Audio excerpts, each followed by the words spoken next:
concert saxophonist. I'm a soprano. I play the drums. Visual artist. Ceramic sculptor. Jazz trombone. Cellist. Alto saxophone. Aspiring novelist. Classically trained opera singer. Pianist. I consider myself a writer. Animator. Poet. I'm a local Chicago saxophonist. I'm a writer. I play saxophone and I'm a Luminarts fellow. I'm a Luminarts fellow. Luminarts Cultural Foundation fellow at the Union League. At the Union League Club of Chicago. Whenever they said my name, it was kind of surreal. I sort of just sat there, frozen, because I was like, wait, what? I thought initially that I had misread the email. I remember getting the email and it was like the happiest thing. I woke up the next morning and thought the day before was a dream. It was crazy. And then I got this email and I was like, ah! And then chaos ensued. I had to definitely do like a triple take. My jaw kind of hit the floor, and I took it as it was just a pat on the back for a lot of hard work. The fact that you have people supporting what you do, it means the world to you, because all you want to do is just put your art out there, and you have people helping you. It's absolutely wonderful.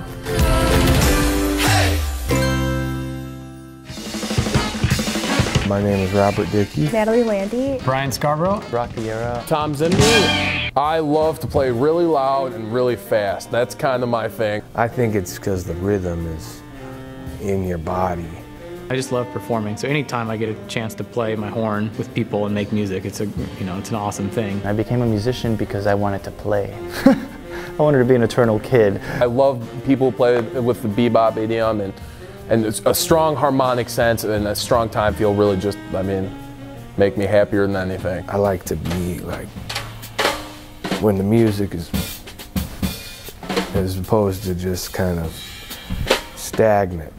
The in-the-moment creativity of jazz just kind of always keeps me coming back to it. Around 25 years is when I first started opening up and experiencing music in a different way, and rather than seeing it as a competition, I started seeing it as an actual conversation. In English, there are general words for how you feel. You feel jealous, you feel happy, you feel sad.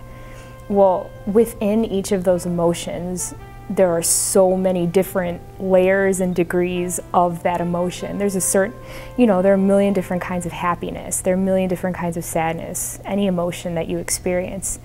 And playing jazz can allow you to kind of own in on those layers, just like, it's like a microscope. Through memories and thinking, I realized what made me happy, what made me sad, what made me playful, and then you start having enough control to finally present that at will. That's what people in the audience like to relate to, and so if you're able to emote like that, that's, you can grab certain people.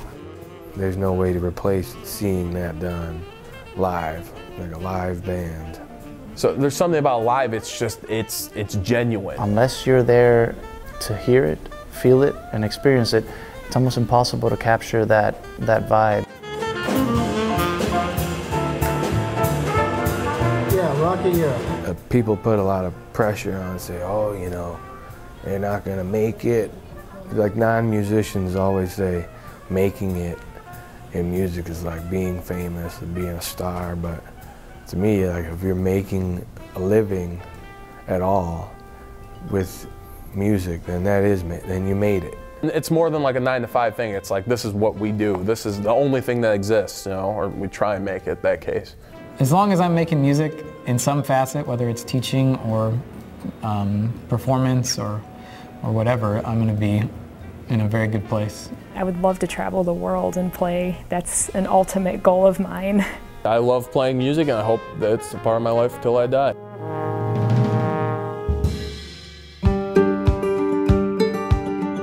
Ashman, Angela Diefenbach, Zach Meisner, John Matito, Jacob Rader. My background is in printmaking and sculpture and installation. The handmade nature of physical stop-motion animation really appeals to me. Out back, the sound of a whip, and a slice, and a tap. Feel. Most of the inspiration comes from personal experiences and individual interactions that I have with people, but I feel like those are micro examples of things that happen on a larger societal scale. Scenes, bracken. I also find the darker sides of human nature really fascinating. I'm simultaneously critical of my own fascination There's different layers of exploration happening. I'm very drawn to them, but I'm also a little bit sick of myself that I am drawn to them. I find it really helpful to explore those feelings rather than to just push them away. It's rich territory for creativity. My work is driven by my curiosity with how the world really works. I am very interested in new breakthroughs happening in science. The idea of using original problems to man, like parasites, as a new way to treat current medical problems, I think is really interesting. The mouse used to be a carrier disease, and now it's a mainstay in scientific research.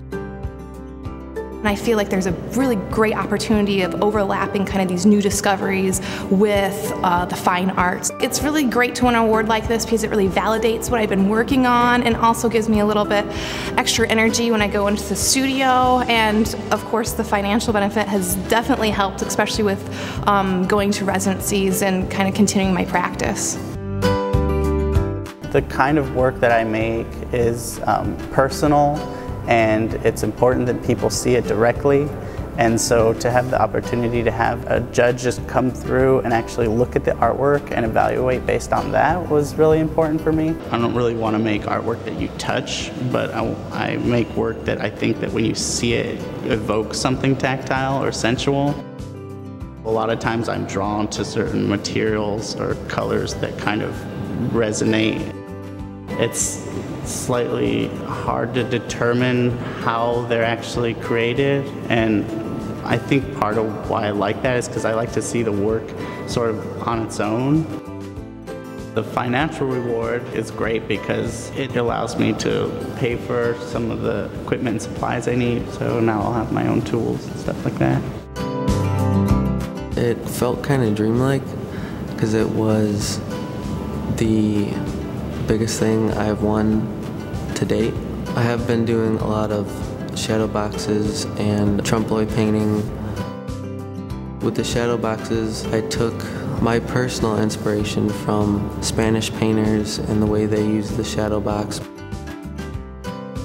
It's helped a lot. It's opened my eyes to push the path I'm on and see with everything I've learned where it can take me. I think about making through a ceramic lens. Through a ceramic lens, I've become curious. Sometimes the engagement begins just by making. Where it starts to take shape is when I start making myself laugh. It's very basic often. Once I find that, then I'm set. Making this your livelihood is not often talked about. To have suddenly money to directly inject into your practice, yeah, it can really just push you in amazing ways. Sunshine. Emily Cameras. Tracy Canton. Anthony Evans. I'm Jeff Siegfried. There is something about this music, about this art form that I've always been drawn to. It's infectious. Everybody loves some type of music. You'll never run into anybody who says, I hate all music. Classical music, opera performance was never part of my upbringing. And once I discovered it, it was like reading the greatest novel ever written, and you just can't wait to turn the page.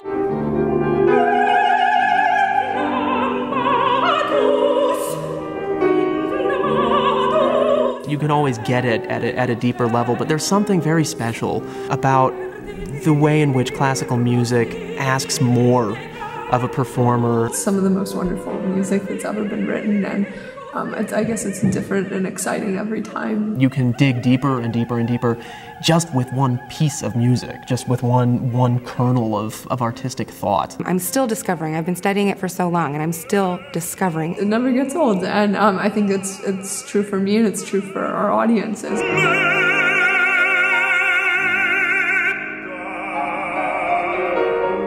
There is something about the feeling I get, not when an audience is clapping, not when somebody says, good job, Clark. When I'm sitting at home watching a video of a famous baritone, say from the 30s, 40s, or 50s, and I start to sweat, that is why I do this, because I get a physical reaction out of it just when I hear music. The feelings that I feel, I always cannot express them in words. I struggled to be like, okay, I feel this is for you. So like when I play piano, it's an act of me going to the audience and being like, okay, this is me, and then I'm carrying these whatever feelings to you. I love the way that it makes me feel, but I love the way that we can make other people feel. It has always spoken to me, the drive and the inspiration to make the instrument sing, make the instrument produce the most beautiful sounds that it can. Your sound becomes part of the section, and then there's all the different colors of the orchestra, the woodwinds, the brass, the percussion, the other strings, and it's very neat to have that collective communication, but then have all this variety in the sounds that are coming out. I get real enjoyment out of walking into the Opera House every day. Yeah, it's tedious sometimes, but I mean, come on. I walk into that building, which is a work of art itself. My God. You walk into that theater and you're just like, okay, this is why I do this.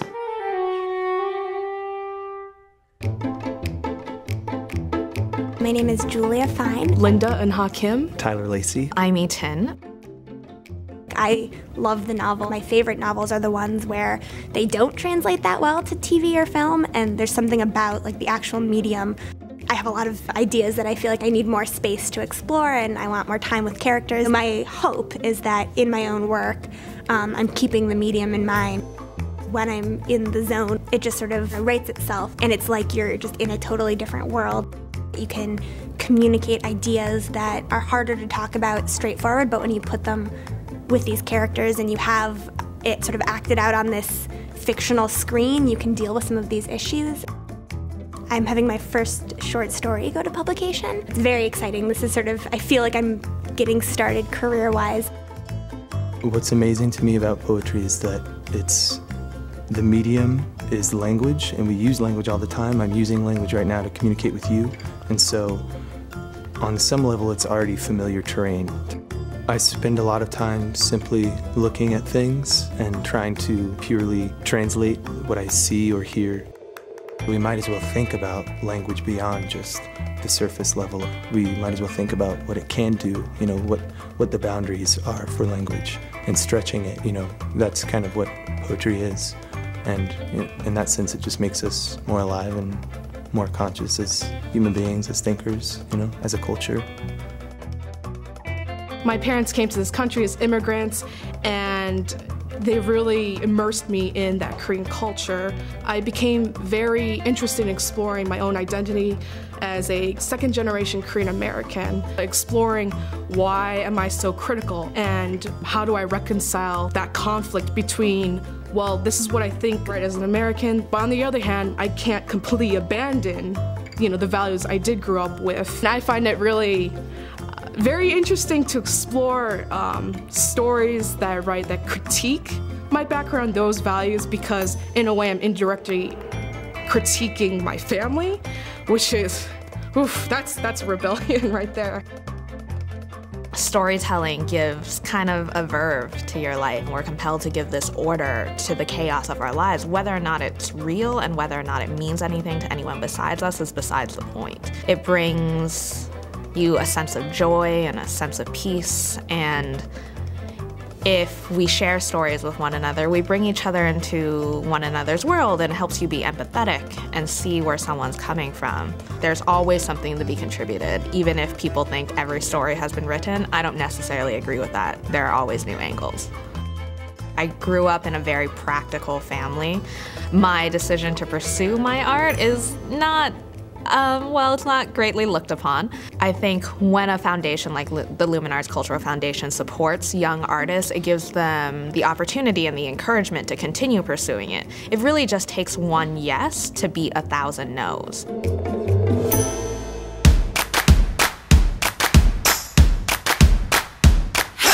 It takes a lot of training, a lot of blood, sweat, and tears, and sometimes the road is too tough. And then there's an organization like this that comes along and says, you know what, we're going to support these artists, and we are going to support the journey that they take, because we know how valuable it is to a society. We know how much it means to the people that are going down that path. Having that support has meant more to me and has opened so many more doors. There are so many opportunities that I can take part of now, because I have the funding to do so. It's really validating to have a program like Luminarts say, like, not only do we think you're good, but we're going to like back that up financially. It's really fabulous. The money is it's the smallest factor. It's the challenge, the experience. That is priceless. The way I look at it is I have a permanent, I guess, art big brother. Awards like this really help an individual get the momentum that they need to carry them on to like the next step.